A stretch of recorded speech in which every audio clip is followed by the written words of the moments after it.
Hi, welcome back to the Introduction to Python Programming. This is Real World Exercise 2. The previous section was also a real world exercise. However, in this one, we're going to solve a problem related to a collection agency. This is based on a problem I had to solve while working at a collection agency at one of my previous jobs. So let's go ahead and dive in and get started. So the lesson objectives are pretty straightforward. Review assignment sheet and complete. And of course, there's the commit number that gives us access to those resources from the Git project. And code hints. The collection agency problem is a little more difficult than the previous problem. Because this course is suited towards those potentially brand new to programming, a code hint worksheet is available. The sheet shows a few components from the finished program. If you feel you're up to the task to finish it without looking at the finished hints, feel free to proceed without them. And good luck. All right, so that is for the code hints. There's an extra sheet that has some blocks of code that show you the blocks of code from the finished product. Now, it isn't everything, so you're expected to kind of look at what's given to you and fill in the gaps. Before we go to the next slide in the slideshow, let's go ahead and take a look at our tasks and take a look at the diagrams as well as the code hints. All right, here we are at the work assignment, account score initiative. Now, if you want to pull up this worksheet while I discuss it, feel free to do so. It's one of the resources available in this section. You just got to go to that commit that's mentioned in the slideshow within the Git project. So problem description. Account sorting is currently based on last name or account number. Upper management has decided that such sorting is likely not optimal. Management wants to score accounts and allow the call center to move through accounts top to bottom based on a descending score. Okay, so at a place I used to work, they were doing this. They had millions of accounts, and a lot of times the managers would just flip the accounts that they were going to call in descending or ascending order based on the last name or the account number. And as you might imagine, that may not be an optimal way to do it because you might have a bunch of customers that are actually fax numbers, or you might have a bunch of customers saying, hey, I'll never pay you. I mean, you definitely don't want customers like that going to the top of your list because ultimately you're wasting your time. Now, if you have customers that are promising to pay, keep paying you, well, you may want to put those customers at the top of the list because, you know, they're actually taking care of the debt and paying off the amount that they owe. So assignment details. See attached diagram for data flow details. The database administrator will generate a file every morning at 5 a.m. The programmer must parse the file, score the accounts, and place the updated file in the target directory for the account dialer to pick up. The account dialer expects a specific CSV format for proper processing. The technical details are below. So this is a common feature of many programs or systems that companies purchase, is that these systems have ways to interact with them. The dialer in this case would actually accept files in a specific directory and would automatically suck those files up every morning if you provided them. So when we were solving the solution back at the collection agency, that's exactly what we did. We participated in a ETL project, which stands for extract, transform, and load. So the database administrator extracted the data. We transformed the data as programmers, and then we gave it to the dialer to load. So this lesson, of course, focuses specifically on the transform part, which we will be using Python to do. So technical details, dialer required format, last name, first name, cell, home, account number, and score. So this is a CSV format, which means that the fields will just be separated by commas. The score algorithm, positive contact times 50 minus negative contact times 100 plus contact times 10 plus previous payment count times 100 and plus if promised to pay greater than 3 and no payments minus positive contact times 100. So what's going on here? Well, when these agents would work through the application and call the accounts, they would typically mark the account as a positive contact, a negative contact, or a neutral contact. Positive contact would be, for example, someone saying, hey, yeah, I agree, I owe this debt, we're going to pay you. Negative contact would be, no, get lost, I'm never paying you. Or they might add in some other nice words too, of course. And then, of course, we had a payment count, which would count how many times the customer had paid you. Now, that very last if promise to pay has to deal with customers who promise to pay. They say, oh, sure, I'll pay you, but then they never do. And once you got too many of those, you'd probably want to, negative score that so that that person would lose points for that. And you could focus more on those customers that had positive contacts and were paying. Now, of course, these people would all stay on the list, but they'd move further down on the list if they weren't really being negotiable with paying off their debt. So the file for parsing will be named load YYYMMDD. So that's the 4-digit year, 2-digit month, 2-digit day. And that, of course, will be the current date that you run the program. So your program needs to get the current date and make that part of the file name. Now, you're not going to generate the load file. That's going to be provided for you. You are going to generate the dialer file, and you're going to name it appropriately. The automation server will have locations mapped as drive ladders. So similar to the previous project, these systems are going to be sharing drives as drive ladders on the local system, which means we're not actually going to have to FTP or connect to some remote server or anything. We're just going to place it on the specific drive locations on the server. The file class should contain a destination variable that represents where the file should be placed for loading, and a source variable that represents the initial file for parsing. Later on, these variables can be changed to production values. All right, so expected classes. The file class reads file data as a dictionary, writes data to updated file, uses the CSV module and the date time module. Use the dict reader and dict writer methods. So that's part of the CSV module. The dict reader and the dict writer methods are part of the CSV modules, and I believe one of those is one of the hints too. So you'll get to see how that's used before actually having to apply it. So we'll have a person class, first name and last name. We'll have a contact class, which is the address and phone numbers. We'll have a stat class, which is all contact types and other stats. Methods that calculate the score. So it's going to have a method to calculate the score. We're going to have the account class, which is a composition class. And what is a composition? Well, if you remember the previous lesson, it's where we use smaller classes to make up a larger class. So this account class is going to have the account number, the person, the contact, and the stats within it, making a composition class. So notes, the account class contains many of the previous classes except the file class. Read the file, create a list of the account class objects that the file class then takes and places in a CSV file at the indicated position. Okay, so that finishes the work assignment worksheet. Let's take a quick look at the diagram to see what that looks like. So here's the diagram created for this work assignment, and we can see it's somewhat similar to the previous diagram. We have a collection server.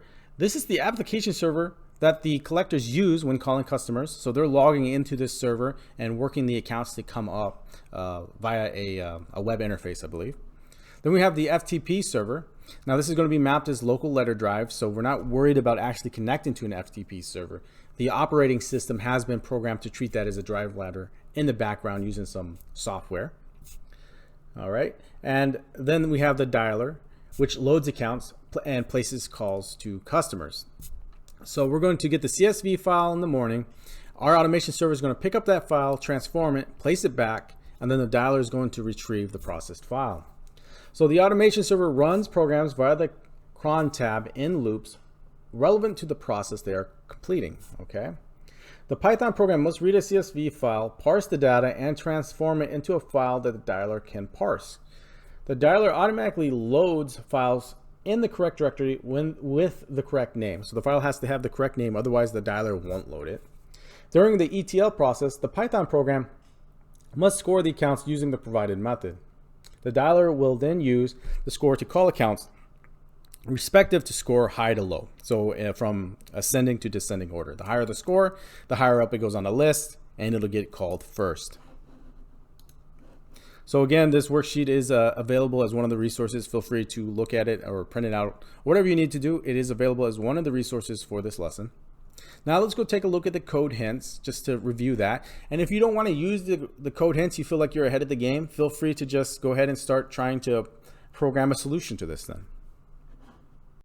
All right, here we are at the code samples. Now, if you did attempt this without looking at the code samples first and you came up with a different answer, the important thing is that you used the classes in the way that they were expected. You used the functions that needed to be used, and you created the objects that we expected to see, and you got to a similar or the same answer that was expected at the end of the day. A lot of times, if we gave this to 5 different professional programmers, we get 5 slightly different answers. They wouldn't all come out with the same code, and that's what part of what programming is. There's a little bit of art in there. But anyways, let's go ahead and talk about these code samples. We have the main file solution. So we're importing our resources that we need, file, person, contact, stat, account. This is the entire main file, by the way. There's no additional code underneath that last statement. We have the source and destination variables that are set. We have a file object, which we create, and that accepts the source and destination, which is part of that initialization function. We then loop through the records of a file.getAccounts method, which is that file that we created above. Then we create the expected classes, the person, the stat, the contact, the account, and we're passing in the record, which is a dictionary. And in that last account class, we're passing in the record, the person, the contact, and the stat. And then we append that account to the accounts list that was created on line 11. And then finally, on line 18, we write those accounts using the accounts list. Now below that, we show what the write accounts function is doing. Now this is a method of the file class. So we have to open the file, then we have to determine the field names. We have to use the CSV module with the dict writer, and then we have to do the field names equal field names. We have to do these initializations, which is part of the CSV module. We'd have to look at the documentation of the CSV module if we have any specific questions. And that's pretty easy to find. You just go into the Google or your favorite search engine and you type in Python CSV module. The very first link should be a link to documentation on the CSV module. So then we write the header. On that line right above or right below write header, we have account : account. What that is doing is telling the loop that the account in the loop is the account object, which gives us that IntelliSense that works. So it's not necessary. I could get rid of that line, but while I was filling in those loop details, I wanted to use the IntelliSense so that I could just say account dot and it would know a person, then dot last name, and I wouldn't have to type it all out. So that's what that line is accomplishing for me in that function. And then at the very last code snippet, we have creating the file path with the current date. So this uses the datetime module, and you can see that this is the initialization function of the file object. So we have the self.source being equal to source, and we have self.destination being equal to the full path of the destination. And we can see how that datetime module is used while creating that, because at the end, that self.destination becomes a string, and that string becomes the computation of the datetime module completing its methods when that string is created.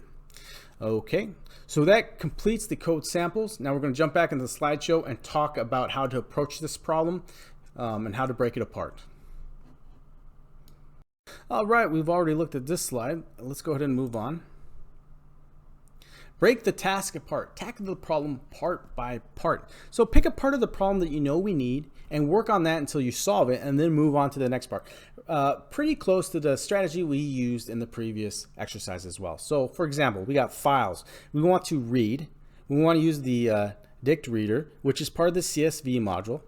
We want to yield the results, which will make an iterable object. Okay, so that's how we're looping through it. We're going to yield those results, and the yield statement returns an iterable object, and that's what we want. We don't want just the return statement, because that returns a single thing. And the next part, classes. We need to create our classes, we need to initialize our classes, and then we need to create that composition of classes, where we take that account class and we have that person, contact, and stat classes within that parent class. And then finally we have the files where we want to write. We want to write the account list using the dict writer, and we're going to write the file at the final location. And of course, on your computer, wherever you're working, you're just going to use your local directories represented by those variables at the top of the main file that you can that we could very easily change to production files, where we to use your program in a production environment. So that completes the prep for this exercise. I hope you're ready. Go ahead and pause the video if you need to. We're going to discuss the answer in 3, 2, 1, let's go. All right, here we are at the solution. Now we're looking at the main file, which was discussed in some detail in the code hints section of this lesson. So I'm not going to discuss it much further here, other than to say the main file is where we tie together all the resources that we have made or that we need to import to finish the objective. All the classes get their own files, and all the magic that needs to happen in those classes happens in their own file, which makes the code organization stronger, so that if we need to change something specific, we can just go to that specific file. We wouldn't want to put everything in the main file because that would just make it the code messy and hard to maintain. So let's go ahead and work through this as we create these different classes. So we have this file class, and it's accepting the source and destination variable, which has been set up here to these strings, which are directory locations on my file system or my operating system. Yours will be different. They'll be based on the file that you're loading, which I believe is called load with a date stamp on it. So you'll want to change that. And then you want to use whatever directories are available to your local computer. Yours are probably not going to be the same as mine because you're not going to have the same username. But let's open up that file class. So we see the initialization method that was discussed in the code hints.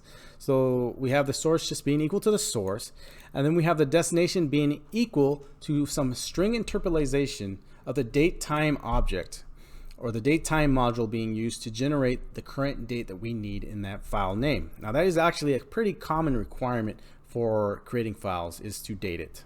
So that's a that's something you want to get used to probably early on. Now, if you didn't know how to use the date time module, again, we'd probably just go to our favorite search engine, and we would just search, I'm already there, Python date time module. And I do like W3 schools, I recommend them. I might click on that, and then we can see the different ways that we can use the import date time. So if I go down here, I can see the coding here. So year, 4-digit year, that's what that is. And that's going to be a 2-digit month, right? 2-digit month, yep. And then 2-digit day for sure. Yep, right there. Pretty easy. All right, so the write accounts method we did discuss in the code hints, so I'm not going to discuss that much further. Before to look at it, we did have to use the CSV module in these methods. So again, if I wanted to, I would just say, go to my favorite search engine, or one of them, and type in CSV module Python. And then this very first one is pretty good. And then we can see down here, they're doing something very similar to what we're doing, but they're just using a 2-column file. And that's essentially how I would link it up with a module that I've never used before. That's definitely something you want to get used to, because it really goes out the realm of any programming class to show you how to use every possible module that you might need to use. It just isn't very practical, because they also change, they get updated, and people make new modules that work in slightly different ways too. So the one method in here that we didn't get to see was the get accounts method, and this was a pretty straightforward method. We open a CSV file, we use the dict reader method of the CSV module, and then we say for row and reader we yield a row, which is making that iterable object in the main file that we can then iterate through. Now if this was a return instead of a yield, it wouldn't work. We need this yield row to make that iterable object. And we can see, if we go back to main, we can see this is where we're making that iterable object that we can then say for record in the file.getAccounts. Okay, so the next class that we make is the person record, and this is pretty straightforward class. It's just it has one initialization method, and it's got 2 attributes, the first name and last name, and that's it. Simple. When we go back to the main, we have the next one is the stat class. So the stat class is has an initialization method, and it's a little more complicated. It has the get score method. So we can see that we need to cast these records. So we're accessing a dictionary to set the positive context, the negative context, the payment count, and the contact. And we have to cast these to integers. Otherwise, they are treated as strings. We don't want strings. We need an integer, because when we add strings together or multiply strings together, we get they behave differently. We need that correct behavior. So then we have a get score, which returns the computation indicated on the worksheet. And this is how that's laid out. And then we also add in the self.promise to pay, which was that if statement at the at the bottom of the worksheet. So if self.payment count less than 1 and positive context is greater than 3, we return the negative self.positive context times 100. Otherwise, we return self.positive context times 100. Okay. And where does that get used? That gets used in the file class when we write out the score. We call that method the getScore method. So that's how that works. Okay. So what is the next thing that we do? We create a contact record. Again, that's very simple. We have the initialization method, and then it accepts a dictionary, and then we just get those results out of that dictionary and assign it to the proper attributes. Okay. And then the next one is the account class, which is the composition class. So it is taking in the record dictionary to get the account number, which hasn't been used up to this point. But then we're just passing in the person, the contact, and the stat objects that we made in the earlier portion of the loop, and then assigning it to the account class, and that's making that composition class. And next, after that, we have accounts.append account, which is a reference to this list. We created this list, and then we append that account to this list. So we have a list that we're constantly growing as we loop through these records. Then finally, we write the accounts. So let's take one more look at that method, which comes from the file class. The write accounts method, we accept a accounts list object. We establish what the field names are going to be. We use the dicWriter method from the CSV module. We just follow documentation and use it the way we should, and that we provide the field names and the CSV file. We then write the header, because we want the header on the file so that anybody who opens the file would know what the columns represent.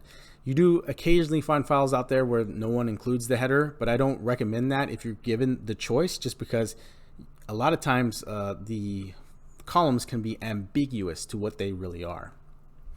And then on line 22, what this is doing, this is allowing us to use the IntelliSense in the loop, so that when I use an account in the loop, it knows what it is. So for example, tab, caps lock, account dot contact. I can write all that out, but go ahead and delete that.